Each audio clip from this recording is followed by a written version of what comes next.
Ajaib Kau Tuhan, penuh kuasa, sanggup pulihkan keadaanku. Dalam tangan-Mu seluruh hidupku, akan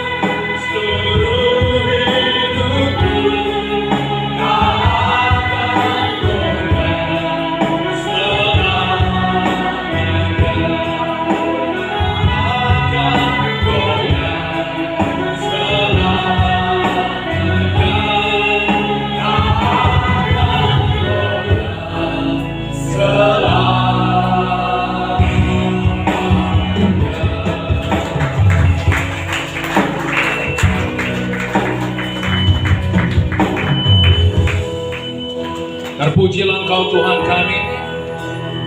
Kami sembah, kami muliakan Engkau Tuhan di tempat ini. Kau ditinggikan dalam hidup kami, dipermuliakan dalam hidup kami. Besarlah Engkau Tuhan, ajaiblah Engkau. Bapa di sorga, kami percaya Roh Kudus sudah memenuhi tempat ini, melimpah-limpah di tempat ini. Siap mengerjakan firman-Mu dalam hidup kami, siap mengerjakan kehendak-Mu dalam hidup kami. Terima kasih Tuhan. Saat ini kami mau duduk lagi di bawah kaki-Mu. Bekerjalah Engkau melalui firman-Mu. Kau berkata-kata melalui firman-Mu pada kami. Kau menjamah setiap hati, Kau menjamah setiap jiwa. Ada kelepasan, kebebasan, kesembuhan. Ada pewahyuan akan Tuhan di tempat ini. Terima kasih Tuhan. Kami mau lebih terbang tinggi lagi bersama Tuhan. Kami merindukan lebih lagi perkara-perkara rohani. Oh Rabaya Sandala Bataka. Terima kasih Tuhan. Tolong Hamba menyampaikan kebenaran ini sehingga umat-Mu mudah mengerti kebenaran.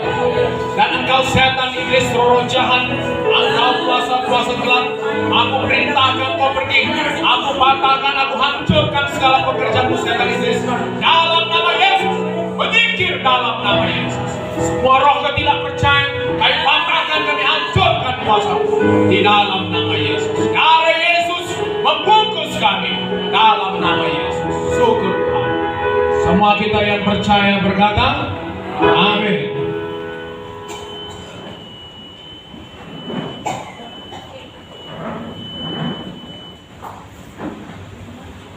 Haleluya saudaraku. Apa kabar semuanya? Semua diberkati Tuhan. Amin. Semua sehat? Amin. Sudah makan semua? Amin. Amin. Puji Tuhan. Hari ini saudaraku, firman Tuhannya berjudul puasa. Haleluya. Apa judul firman Tuhannya? Puasa. Puasa. Jadi saudaraku, orang Kristen juga berpuasa. Amin. Coba kita buka saudara dari Matius 6 ayat 16.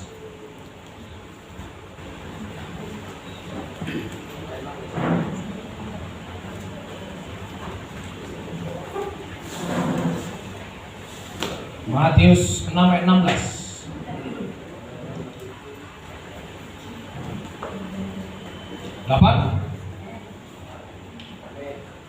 Kita baca bersama 1, 2, 3 ya.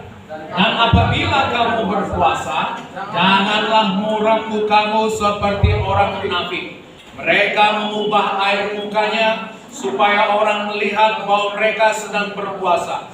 Aku berkata kepadamu, sesungguhnya mereka sudah mendapat upahnya. Tapi apabila engkau berpuasa, minyakilah kepalamu dan cucilah mukamu, supaya jangan dilihat oleh orang bahwa engkau sedang berpuasa, melainkan hanya oleh Bapamu yang ada di tempat tersembunyi. Maka Bapamu yang melihat yang tersembunyi akan membalasnya kepadamu. Amin. Jadi apakah masih relevan bagi orang-orang perjanjian baru untuk berpuasa? Ya. Ini Tuhan Yesus sendiri yang mengatakan, amin. Apabila kamu berpuasa.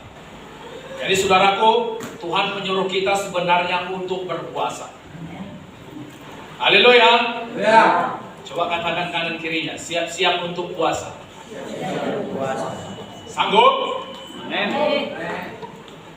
Jadi saudaraku, Tuhan berkata kalau kita berpuasa ini, jangan kita bikin muka kita muram. Amin. Muram seperti orang munafik. Kalau orang munafik itu berpuasa, mereka berpuasa supaya dilihat orang. Bikinlah mukaku agak murung sedikit. Oh kenapa? Kok mukamu agak muram? Iya, puasa.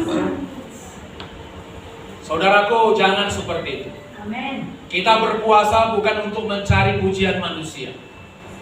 Amin. Firman Tuhan berkata, kalau kamu puasa, cuci mukamu, minyaki kepalamu, pakai apa namanya saudaraku, bris, minyak rambut, amin. Gosok gigi saudara, bersih, rapi, segar nampak. Jadi orang nggak tahu saudara sedang berpuasa. Haleluya saudara. Ini satu ayat mengenai kita orang Kristen berpuasa. Kemudian berikutnya Matius 9. Matius 9.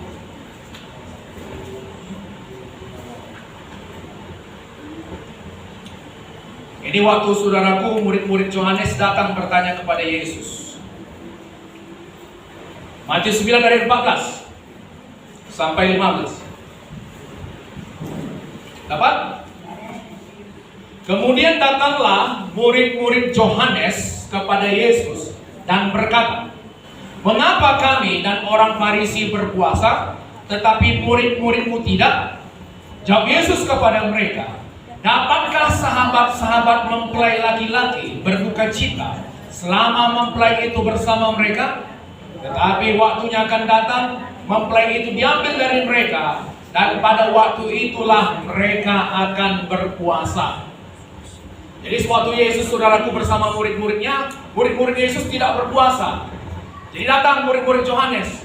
Kami orang Farisi, orang Saduki, murid-murid Yohanes berpuasa. Kenapa murid-muridmu tidak?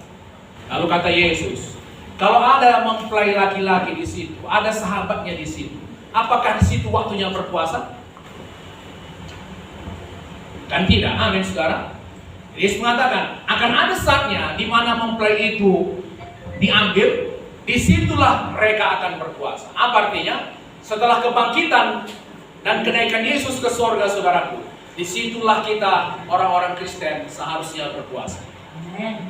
Haleluya. Jadi Yesus sekarang tidak bersama kita di bumi secara fisik. Saatnya lah kita waktunya untuk berpuasa. Amin. Jadi saudaraku, Paulus berpuasa. Waktu saudaraku dia dalam perjalanan menuju Damsik saudaraku, dia disambar oleh sinar. Amin. Dia buta selama 3 hari. Dan setelah itu dia tidak makan, tidak minum selama 3 hari 3 malam. Kemudian ada lagi saudara dalam perjanjian lama, Musa berpuasa. Musa berpuasa 2 kali 40 hari. Dia waktu itu saudaraku mau menerima 10 perintah Tuhan. Amin. Dia naik ke atas gunung, dia tidak makan, tidak minum selama 40 hari. 2 kali. Jadi saudaraku, kok bisa dia Pak berpuasa selama 40 hari 40 malam, tidak makan dan minum? Karena di dalam hadirat Tuhan. Haleluya saudara. Nah, saudara jangan coba-coba seperti itu. Bisa disongaradian. Amin. Bisa munding. Jadi saudaraku, kenapa dia bisa begitu? Karena di dalam hadirat Tuhan. Jadi Pak, kalau saudara tidak dalam hadirat Tuhan macam mana? Saudara bisa berpuasa biasa saja. Amin saudara. Ada jenis-jenis puasa ini. Ada namanya puasa sebagian, ada puasa total. Puasa sebagian ini bagaimana Pak? Dia hanya puasa makan. Amin saudara. Jadi kalau minum dia masih minum.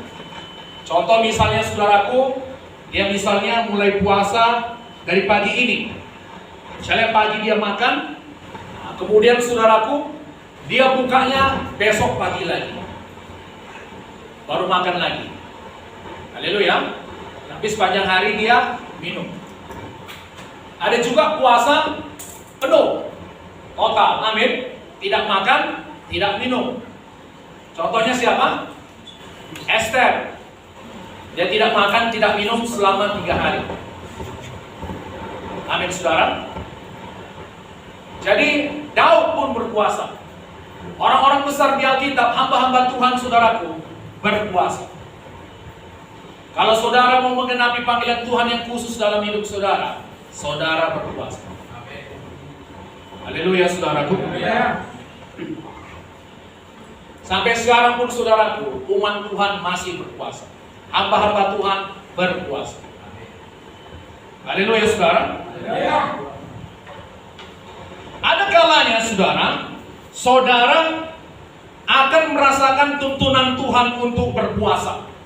Tapi tidak selalu ya. Tiba-tiba saudara merasakan keinginan untuk berpuasa. Kenapa bisa begitu, Pak? Karena Tuhan tahu saudaraku akan ada tantangan besar di depan. Amin. Mungkin ada masalah besar di depan. Jadi Tuhan mempersiapkan saudara sekarang melalui puasa. Sehingga saudaraku, ketika itu nanti terjadi, saudara sudah siap untuk menghadapinya. Amen. Tapi tuntunan Tuhan itu tidak selalu terjadi. Paling sering saudaraku, kita menyerahkan diri kita untuk berpuasa secara sukarela. Amin. Oke, perhatikan saya.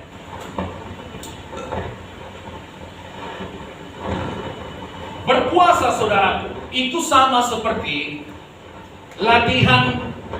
Saya katakan berpuasa adalah latihan rohani bagi murid-murid Yesus. Itu latihan.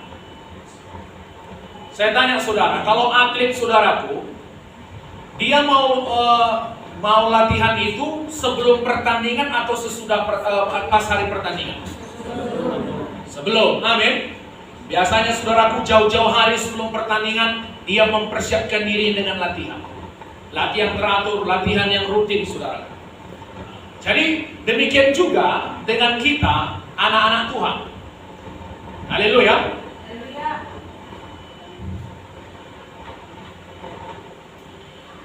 Jadi buat saudaraku, berpuasa itu bagi anak Tuhan adalah latihan secara rohani.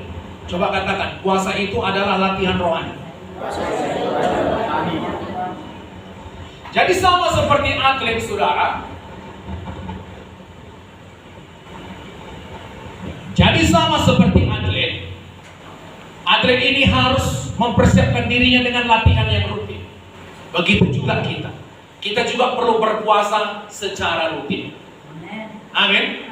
Bahkan saudaraku, penelitian kedokteran pun mengatakan, kalau saudara berpuasa dalam 1 hari, dalam seminggu, itu bagus untuk tubuh saudara, untuk membersihkan pencernaan saudara, untuk melepaskan racun-racun dari dalam tubuh saudara. Amin, saudaraku. Istilahnya kan tubuh ini seperti mesin dia, saudara. Mesin itu pun adanya waktunya untuk istirahat. Nah, demikian juga tubuh kita. Haleluya, saudaraku. Haleluya. Jadi bagi saudara yang masih pemula, yang masih baru ingin memulai, saudara bisa berpuasa, saudaraku. Mungkin kita biasanya tiga kali makan 1 hari, amin. Nah, bisa saudara mulai kurangi, misalnya cuma makan 2 kali 1 hari untuk awalnya. Haleluya, saudara. Nah, mungkin saudara tetapkan waktunya. Mungkin saya puasa dalam 1 minggu itu 1 kali atau 2 kali. Jadi saya biasanya makan selama ini 3 kali, banyak-banyak saya makan, sekarang saya makan hanya 2 kali. Atau saudara kalau memang sudah percaya, saudara bisa makan hanya 1 kali. Mungkin masih dengan minum, amin saudaraku. Jadi jangan langsung drastis sekali. Pelan-pelan dulu. Kita puasa bukan untuk menyiksa tubuh. Saudara mengerti ini? Jadi saudaraku, puasa ini sama seperti apa namanya? Apa tujuan puasa sebenarnya? Tujuan puasa ini untuk menundukkan kehendak daging ini. Amin, saudaraku. Sama seperti, nanti saya akan baca ayatnya. Sama seperti atlet, saudara. Kalau misalnya ada orang tidak terbiasa dia lari jarak 1 kilometer itu enak atau tidak? Bagi orang yang tidak biasa lari? Tidak. Disuruh lari 1 kilometer, saudaraku, tubuhnya pasti menjerit. Tolong, kata tubuhnya. Berhenti. Kan begitu, saudara? Napas sudah tersengal-sengal, saudaraku. Mata sudah berkunang-kunang seperti mau pingsan. Tapi kemudian, saudaraku, kalau atlet ini tadi terus melatih tubuhnya secara rutin, amin. Lama-lama bahkan lari maraton pun dia bisa. Lari maraton itu berapa jauh? 42 km. Saudara bayangkan, dari nggak pernah lari, tapi karena lari dengan rutin, olahraga dengan rutin, dia bisa lari maraton. Kenapa dia bisa menyelesaikan 42 kilo? Karena tubuhnya sudah ditundukkan. Amin, saudaraku. Amin. Atlet itu tidak lagi diatur oleh tubuhnya, oleh keinginan dagingnya. Dagingnya berkata, berhenti, capek. Tapi saudaraku, dia terus melatihnya sehingga tubuhnya ini tunduk pada keinginannya. Haleluya. Puasa ini juga sama seperti saudaraku. Saya kasih analogi, amin. Seperti tentara pasukan khusus. Kalau pasukan khusus mengerjakan apa rupanya? Hal-hal yang khusus yang tidak bisa dilakukan oleh prajurit-prajurit biasa. Amin, saudara. Amin. Jadi kalau saudara mau melakukan kehendak Tuhan yang khusus dalam hidup saudara, panggilan yang Tuhan yang khusus, mulailah puasa.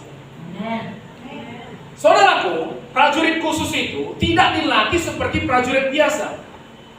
Mereka dilatih, saudaraku, secara ekstrim. Amin. Di tempat-tempat terpencil, di tempat-tempat paling dingin, di tempat-tempat paling panas. Dilatih sampai ujung ketahanan tubuh manusia. Kalau misalnya orang biasa, saudaraku, mungkin sudah mati, tapi dia digojlok terus, dilatih terus, sehingga tubuhnya ini ditundukkan. Haleluya, saudara. Sehingga apa tugas yang mustahil bagi pasukan biasa, itu bisa mereka kerjakan. Karena apa? Tubuhnya sudah ditundukkan. Itu perlu latihan tidak? Perlu. Itu makanya, saudaraku, prajurit-prajurit itu selalu latihan, selalu latihan. Bahkan ada, saudaraku, slogannya itu, lebih baik mandi keringat waktu latihan daripada mandi darah waktu perang. Amin.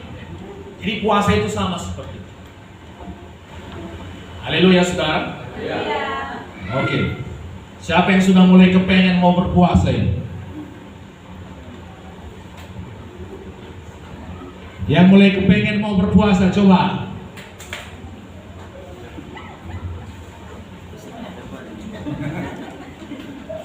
Setidaknya niat dulu, amin. Bukan aneh bagi orang Kristen berpuasa. Wajar, normal.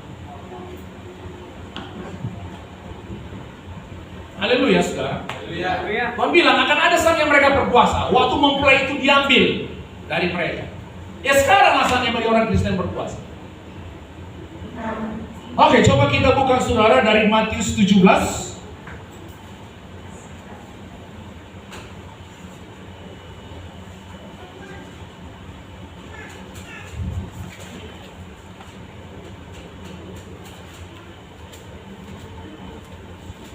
Matius 17 dari 14.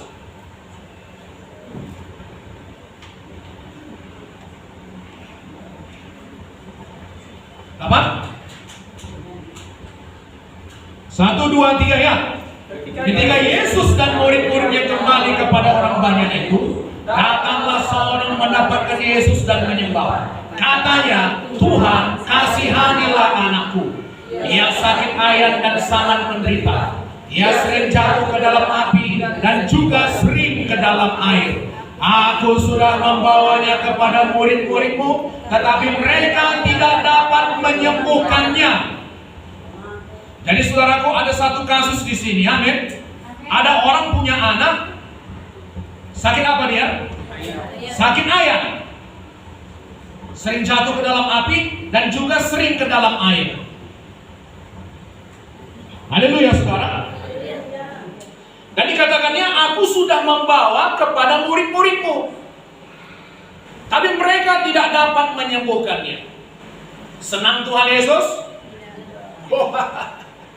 Wajar lah. Kau bawa sama murid-murid, belum satu level denganku. Ada saudara? Reaksi Yesus apa? Kalau mungkin saudara pendeta mau ngomong gini sama saudara, mungkin saudara udah sakit hati, amin. Apa kata Yesus? Maka kata Yesus, hai kamu angkatan yang tidak percaya dan yang sesat, berapa lama lagi aku harus tinggal di antara kamu? Berapa lama lagi aku harus sabar terhadap kamu? Bawalah anak itu kemari. Senang Tuhan? Enggak, gusar dia. Kamu sesat, kamu tidak percaya. Mau berapa lama lagi aku bersama-sama dengan kamu? Karena Yesus mau mati. Haleluya saudara. Dan dia akan sebentar lagi naik ke surga. Masa hal gini pun gak bisa kalian selesaikan? Kalau saudara bilang gini sama pendeta, macam mana? Mana ya Pak pendeta ini? Keras sekali ngomongnya. Gak mengasihi.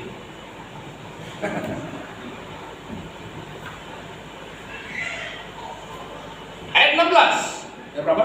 18. Dengan keras Yesus menegur dia. Lalu keluarlah setan itu daripadanya, dan anak itu pun sembuh seketika itu juga. 19. Kemudian murid-murid Yesus datang, dan ketika mereka sendirian dengan dia, bertanyalah mereka, mengapa kami tidak dapat mengusir setan itu? Wajar, amin. Karena sebelumnya saudaraku, Yesus sudah mengirim mereka dalam Matius 10. Apa kata Yesus? Pergi, usir setan-setan, bangkitkan orang mati, tahirkan orang kusta. Mereka sudah melakukannya. Tapi saudaraku, saat ini mereka menghadapi satu kasus yang khusus. Haleluya. Mereka tak bisa sembuhkan.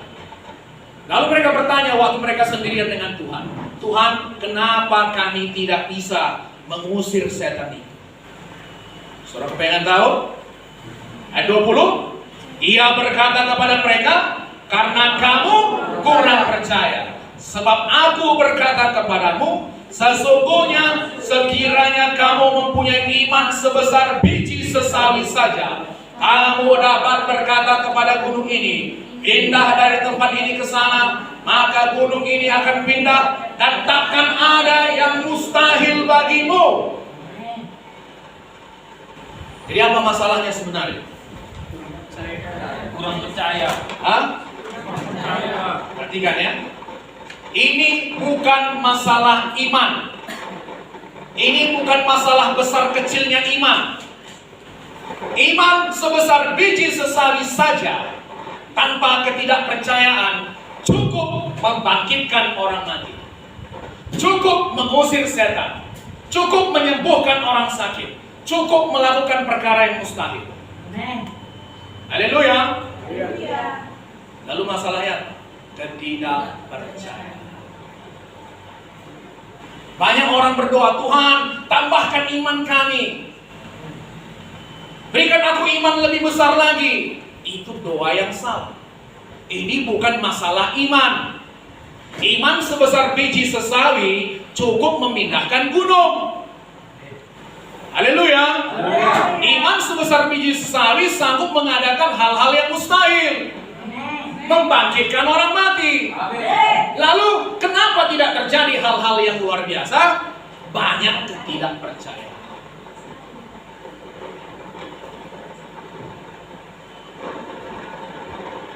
It's not a faith problem. It's unbelief problem. Bahasa Inggris sedikit, amin. Supaya nampak orang hebat. Supaya dipikir orang kita hebat. Macam Matius 6 tadi. Haleluya. Jadi masalah ketidakpercayaan. Jadi saya kasih analogi, amin saudaraku. Apa itu analogi Pak? Perbandingan, perumpamaan. Misalnya saudaraku, ada sebuah kereta kuda misalnya. ditarik oleh satu ekor kuda ke arah mana ini? Ke kiri. Kereta itu bergerak tidak? Bergerak, amin. Bagaimana kalau ke arah berlawanan dipasang kuda yang sama kuat? Atau kuda yang lebih kuat? Apa yang terjadi dengan kereta itu? Kalau sama kuat, ya kereta itu nggak bergerak sama sekali. Amin. Kalau kuda yang menarik ke arah yang sebaliknya lebih kuat, apa yang terjadi? Jadi bergerak ke sana. Kita punya iman, tapi ketidakpercayaan pun ada juga. Itu sama saudaraku seperti dua ekor kuda yang menarik ini. Saudara tahu? Sehingga beban itu tidak bergerak kemana-mana. Saudara mau menggunakan iman saudara untuk memindahkan penyakit. Amin. Dalam nama Yesus aku perintahkan penyakit pergi. Tapi ada ketidakpercayaan yang menarik ke arah berlawanan. Halo? Ada ketidakpercayaan yang menarik ke arah berlawanan seperti kuda tadi. Kok nggak terjadi apa-apa? Iya, karena sama kuat antara iman dengan ketidakpercayaan. Lalu tidak ada yang terjadi apa-apa. Haleluya, saudara. Haleluya. Saudara mengerti ini? Amin. Amin. Coba kita baca 21. Jenis ini tidak dapat diusir kecuali dengan berdoa dan berpuasa. Jenis apa itu? Setan. Jenis setannya? Bukan. Ketidakpercayaannya. Ketidakpercayaan. Perhatikan ya. Saya dulu punya pemikiran saudaraku, kalau saya banyak doa dan puasa, saya bisa menghadapi setan manapun. Saudara tahu, doa dan puasa kita nggak menakuti setan manapun. Amin. Setan, aku udah berdoa ini 4 jam 1 hari. Puasa 4 kali seminggu. Kau harus tunduk padaku. Gemetar dia. Anggotaku puasa 100 hari setahun katanya. Pengikutku kata setan, amin, puasa di hutan-hutan lagi. Lebih hebat dari kau katanya. Banyak gak pengikut setan berpuasa? Banyak. Lebih hebat dari kita semua. Kalau soal itu ya, amin. Tidak ada setan yang tidak bisa diusir dalam nama Yesus. Amin. Lalu kenapa setan ini tidak keluar? Karena tidak percaya. Jadi saudaraku, jenis yang diusir itu bukan setannya, jenis ketidakpercayaan itu. Amin. Doa dan puasa bisa untuk mengusir ketidakpercayaan, bukan mengusir setan. Iman dalam nama Yesus bisa mengusir setan, tapi ketidakpercayaan tidak bisa. Jadi untuk menyingkirkan ketidakpercayaan ini, supaya iman kita efektif bisa bekerja, amin, dibutuhkan doa dan puasa. Dimengerti sampai di sini, saudara-saudara? Amin. Bisa mengerti dengan jelas? Amin. Oke, kita lihat bagaimana proses ketidakpercayaan tadi masuk kepada murid-murid. Saudara mau tahu? Mau. Kita lihat dari Markus 9.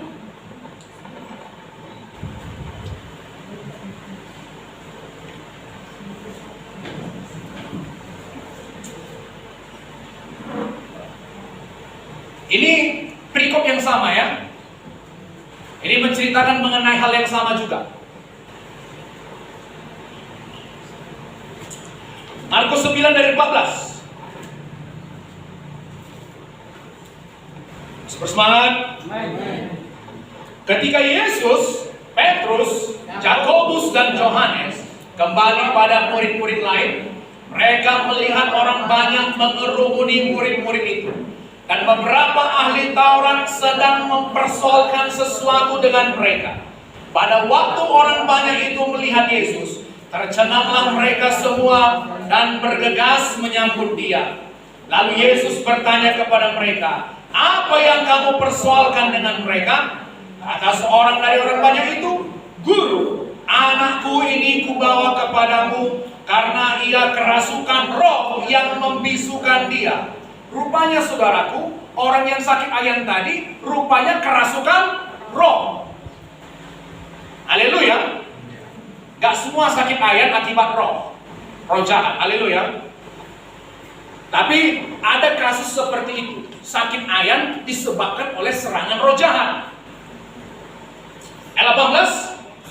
Dan setiap kali roh itu menyerang dia, roh itu membantingkannya ke tanah, lalu mulutnya berbusa, giginya berkertakan, tubuhnya menjadi kejam. Aku sudah meminta kepada murid-muridmu supaya mereka mengusir roh itu, tetapi mereka tidak dapat. Di sini nanti ada yang mau jadi praktisi kesehatan ya, kamu ya. Ada lagi yang lain? Atau Peter mau jadi praktisi kesehatan? Jadi bidang kamu. Jadi kamu pun harus tahu, gak semua apa yang penyakit itu terjadi karena hal yang alami. Ada juga karena pekerjaan iblis.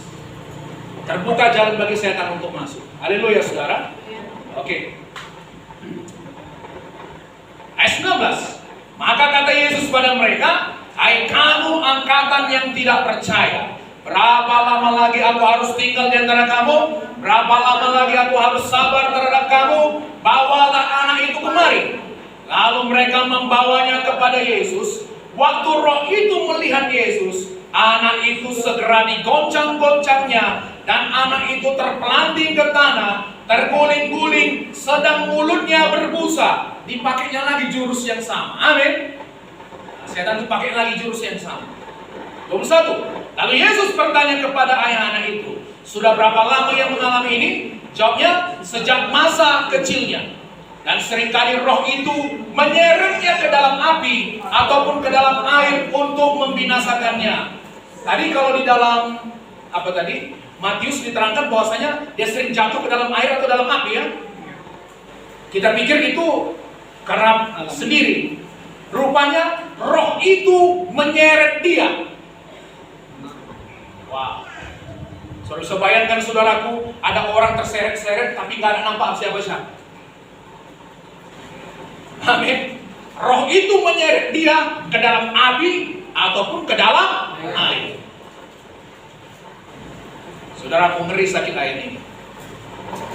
Kami dulu di Setiabudi, saudaraku, ada tetangga kami, anak gadis dia, bapaknya buka warung. Lumayan cantik lah anaknya. Jadi suatu hari dia bermain-main di sawah. Waktu itu baru turun hujan, tergenang air.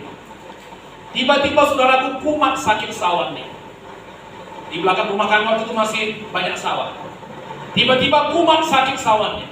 Saudara tahu bagaimana dia jatuh? Dia jatuh begini. Dia jatuh apa namanya? Bukan jatuh begini ya, jatuh begini. Jadi begitu dia jatuh saudaraku, terhirup air itu masuk ke dalam paru-parunya. Mati. Masih muda. Dalam pekerjaan setan, saudara. Menyeret dia ke dalam api ataupun ke dalam air untuk membinasakan. Sudah berapa lama dia seperti ini, kata Yesus? Sejak dari kecilnya. Wow, saudaraku, saya bisa bayangkan bagaimana penderitaan orang tua ini, amin.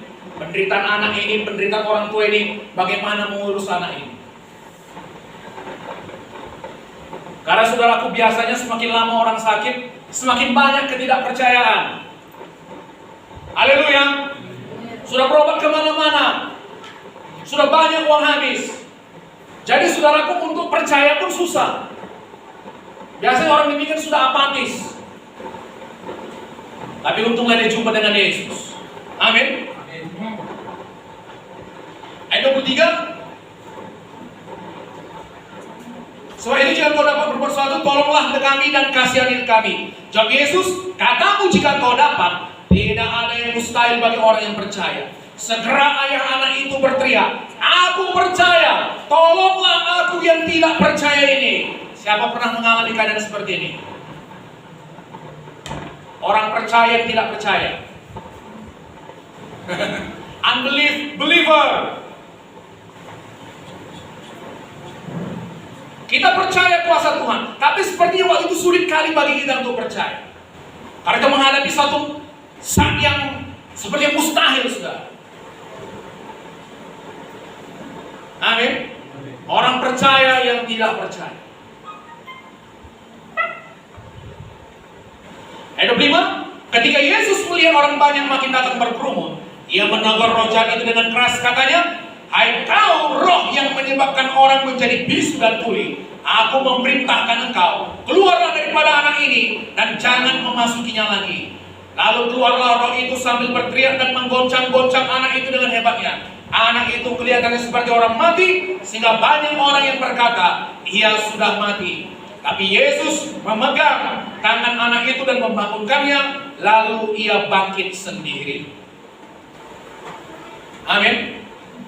Loh, kok Yesus turun kok macam gampang kali? Kan begitu. Jadi saudaraku, saya bayangkan waktu pertama kali orang tua dari yang sakit ayan ini datang membawa murid anaknya kepada murid-murid Yesus. Amin. Waktu itu Yesus dengan 3 orang muridnya sedang naik ke atas gunung. Yesus berubah rupa di atas gunung. Gunung kemuliaan. Amin. Ada 9 orang murid di bawah.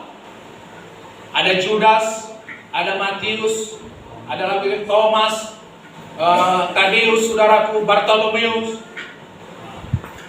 Jadi dibawalah. Tolong Pak, doakan anakku ini sering kerasukan setan. Lalu saudaraku, saya bisa bayangkan semua murid-murid percaya diri. Amin. Oh, udah pernah kita dulu mengusir setan. Ini pasti bisa. Lalu saudaraku, Judas pakainya dasinya dengan jasnya. Haleluya. Oh, pakai dulu sebentar dasiku dan jasku ya. Biar nampak hebat waktu di foto nanti. Lalu saudaraku mulai dalam nama Yesus. Lalu datang lagi siapa saudaraku? Si Matius. Ambilnya jubahnya, amin. Ambilnya jubahnya, pakai kalung salib dia, besar. Nah, dalam nama Yesus, nggak terjadi apa-apa. Awalnya dia percaya, saudaraku. Tapi saudara tahu dari mana datang tidak percaya? Reaksi dari yang penyakit ayan itu. Apa katanya? Coba kita lihat.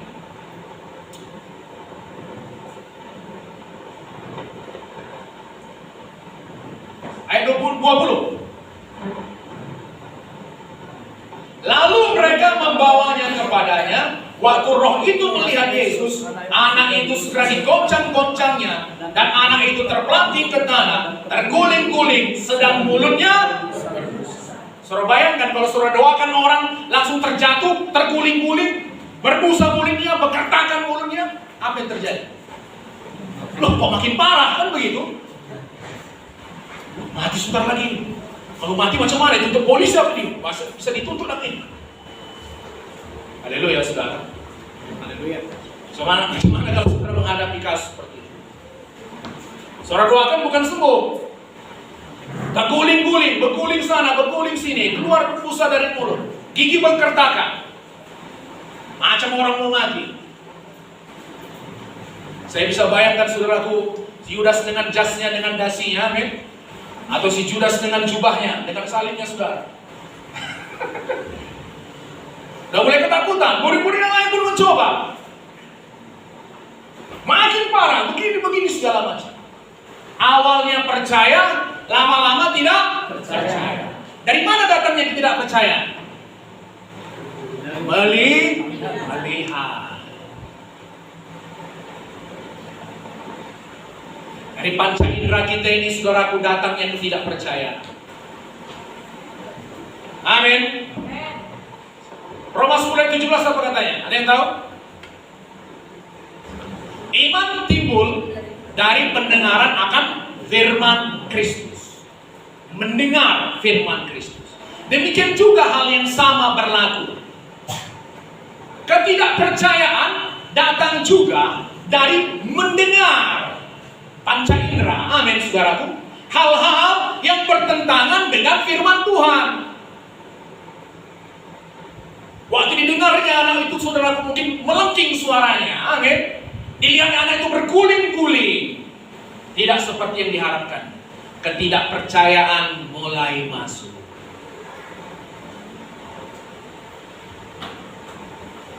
Murid-murid lebih diatur oleh penglihatannya, oleh pendengarannya, dibandingkan dengan firman Tuhan. Firman Tuhan mengatakan, usir setan-setan. Haleluya saudaraku. Mereka lebih digerakkan oleh apa yang mereka lihat, dan apa yang mereka rasakan, apa yang mereka dengar. Dari situ masuk ketidakpercayaan. Dan lebih parah lagi saudaraku, waktu itu orang ramai. Haleluya. Haleluya. Orang ramai di situ. Saudara bayangkan, mungkin mereka sedang 9 orang tadi dengan orang tuanya dengan yang sakit ayam itu. Lalu saudaraku mulai terdengar cerita, terbanting sana, terbanting sini. Orang mulai berdatangan. Soalnya dia, ay. Kaya, kata orang kan gitu saudara. Apa yang terjadi? Wah, mulai datang lagi orang. Wah, makin gak percaya lagi lah. Datang lagi ahli Taurat, orang Farisi. Apa ini? Yesus saja mereka serang, apalagi murid-murid. Amin saudaraku. Jadi ketidakpercayaan datang dari 5 panca indera ini. Amin. Apa yang kita kecap, apa yang kita dengar, apa yang kita rasakan, apa yang kita cium, apalagi di panca indera kita lihat. Makanya saudaraku sebagai orang Kristen, kita tidak diatur oleh panca indera kita. Tidak diatur oleh apa yang kita lihat. Kan biasa begitu. Cemana kau bilang aku sembuh? Mataku masih merah ini ya. Penglihatanku masih kunang-kunang. Kepalaku pening nih. Apalagi telingaku masih panas sih. Makan pun aku gak selera. Badanku masih meriang. Macam mana kau bilang aku sudah sembuh? Ada gak seperti itu? Tidak percaya masuk dari mana? Penglihatan, penciuman, apa yang kita rasa, kecap rasa.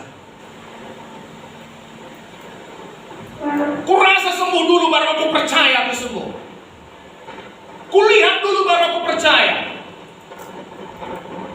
Orang kan berkata, seeing is believing.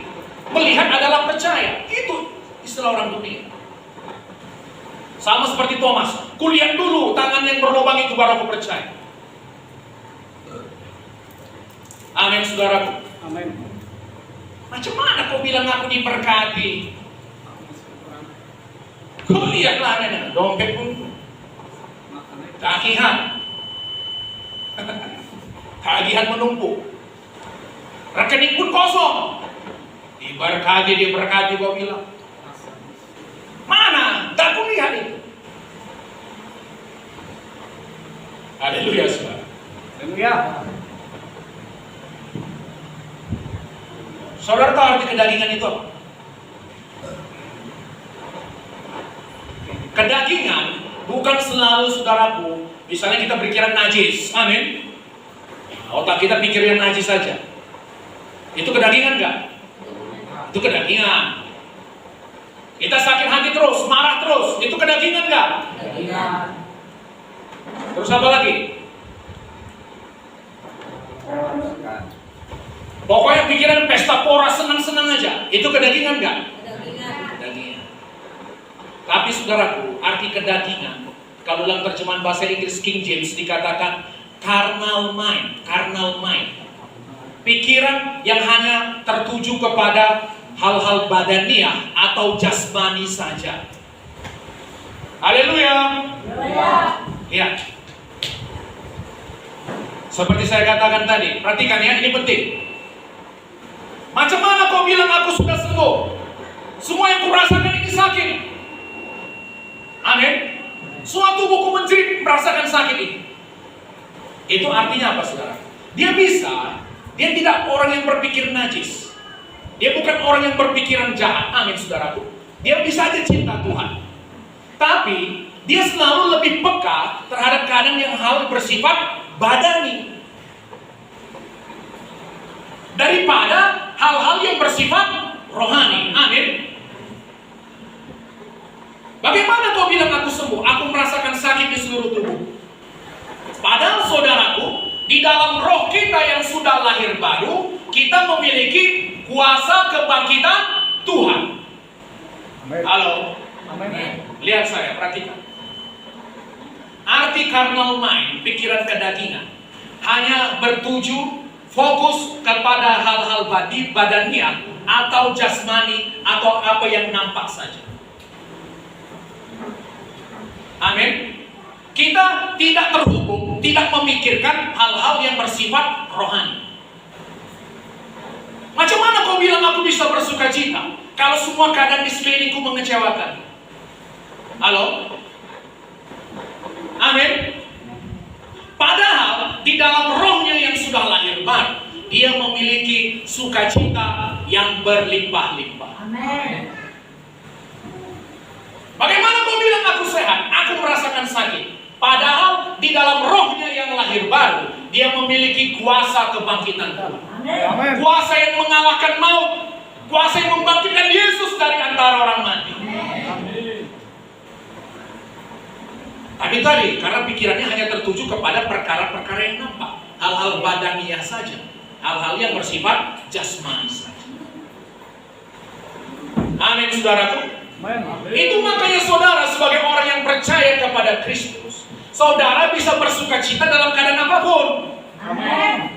Gak peduli siapapun mengecewakan saudara. Amin. Saudara gak perlu hanya terhubung dengan perkara-perkara yang badani, jasmani, atau yang nampak saja. Haleluya, saudara. Haleluya. Di dalam roh saudara, saudara memiliki sukacita yang melimpah-limpah. Amin. Tapi kebiasaan kita lebih sering diatur oleh daging ini. Amin. Haleluya. Kita biasa benci, dendam, padahal roh kita yang lahir baru itu dipenuhi dengan kasih Kristus. Amin. Roh Allah telah mencurahkan kasih Kristus di dalam roh kita. Gak sanggup aku mengampuni dia, gak sanggup aku berbaik dengan dia. Tega kali berbuat demikian sama aku. Itu karena saudara hanya terhubung dengan hal-hal yang bersifat badani, jasmani, atau yang nampak saja. Padahal di dalam roh saudara yang lahir baru, saudara sudah memiliki kasih Tuhan. Amin.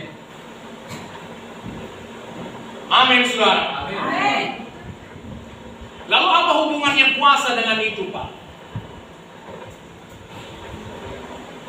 Kalau biasanya saudara sampai jamnya makan, apa yang saudara perbuat?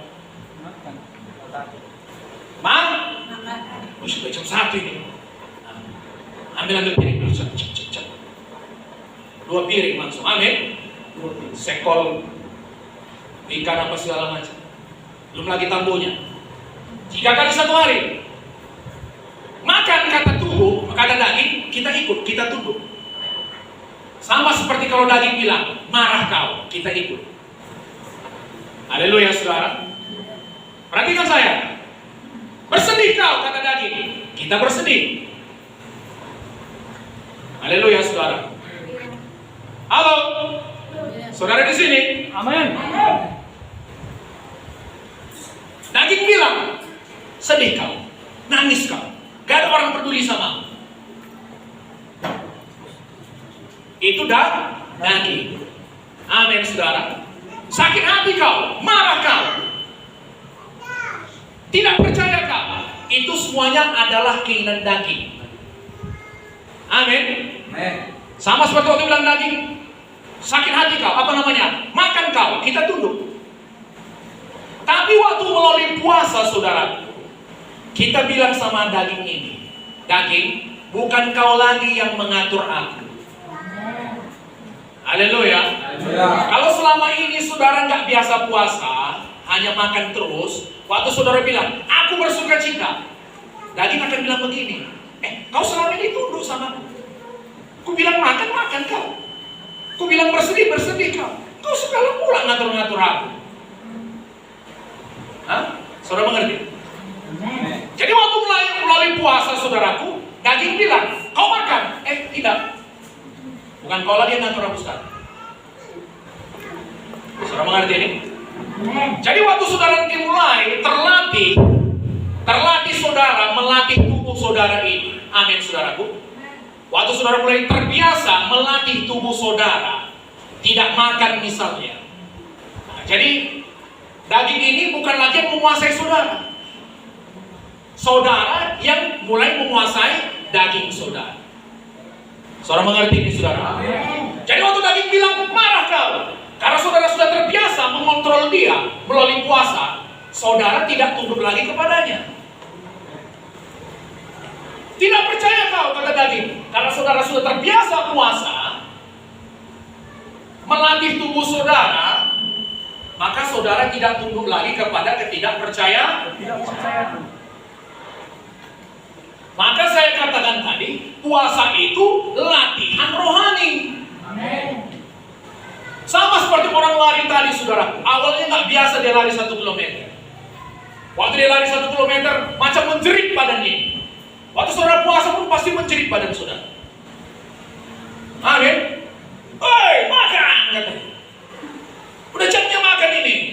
Biasa 3 kali sehari, ini cuma sekali kau kasih makan. Awalnya tubuh saudara berontak.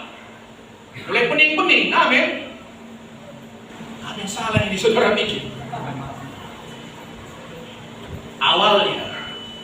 Tapi saudara beritahu siapa bosnya sekarang, amin saudara. Jangan lagi mau ngatur-ngatur aku. Jadi saudara macam pelari tadi. Semakin dia sudah melatih tubuhnya, dia tidak lagi tunduk pada tubuhnya. Amin. Dan saudaraku biasanya ada waktu dalam berlari ini. Biasanya kita capek sekali. Tapi kalau kita teruskan, tubuh kita ini sudah menjadi terbiasa nih. Saudara mengerti ini? Tubuh sudah menjadi terbiasa, dia nggak capek lagi.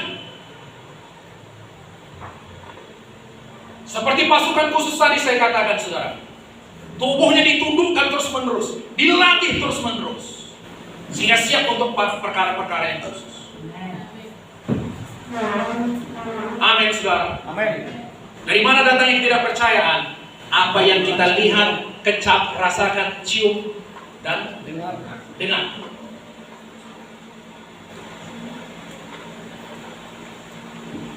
Haleluya. Siapa yang sudah tertarik untuk puasa?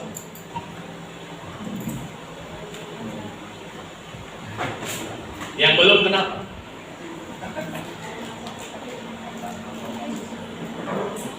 Enak kali makan itu Pak, macam mana? Saya saudaraku sering nonton mukbang. Mary dari India itu, suka kali saya lihat. Waduh, nikmatinya kali makan itu. Tapi kita sebagai orang yang rohani saudara, kita tidak dikendalikan oleh tubuh kita. Kita tidak dikendalikan oleh daging kita. Haleluya. Macam mana cara melatihnya? Melalui puasa. Puasa saudaraku itu latihan untuk menyingkirkan ketidakpercayaan dari hidup saudara. Haleluya. Latih diri saudara. Pantas orang Kristen berpuasa. Sekarang kalau kita dengar bicara mengenai puasa, apa yang terbayang dalam pikiran kita langsung? Saudara sepupu kita kan begitu. Kenapa? Karena kita jarang puasa, atau mungkin nggak pernah. Padahal saudaraku, puasa itu sangat luar biasa manfaat. Haleluya saudara. Saya mau melihat rencana Tuhan digenapi dalam hidup saya. Saya mau melihat yang buta melihat. Saya mau melihat yang lumpuh berjalan. Saya mau melihat yang mati bangkit. Amin. Saya tahu terlalu banyak ketidakpercayaan di dunia ini. Mungkin saudaraku saya tidak melakukan hal yang jahat. Tapi mungkin saudaraku saya mungkin lebih peka terhadap apa yang kelihatan dibanding apa yang tidak kelihatan. Amin saudaraku. Makanya latih diri saudara. Amin.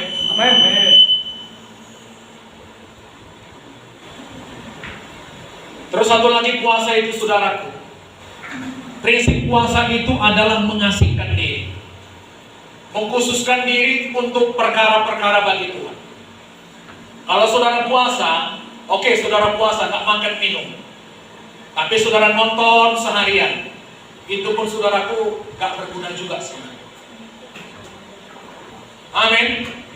Melalui nonton tadi banyak juga ketidakpercayaan bisa masuk.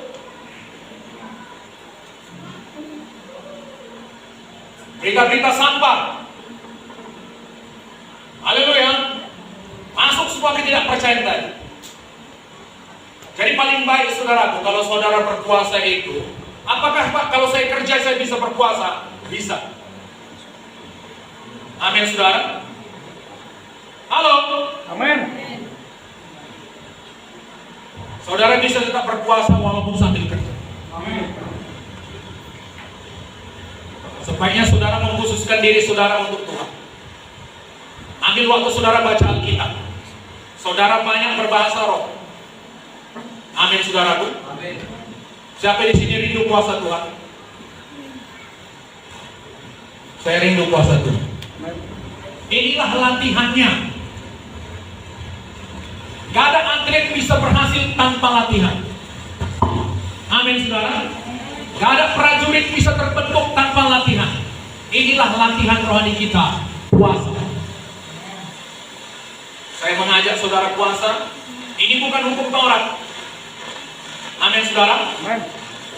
Tapi kalau saudara mau mengenapi panggilan Tuhan yang khusus dalam hidup saudara, mari berpuasa. Saudara diberkati sejauh ini. Haleluya. Mari kita bangkit berdiri.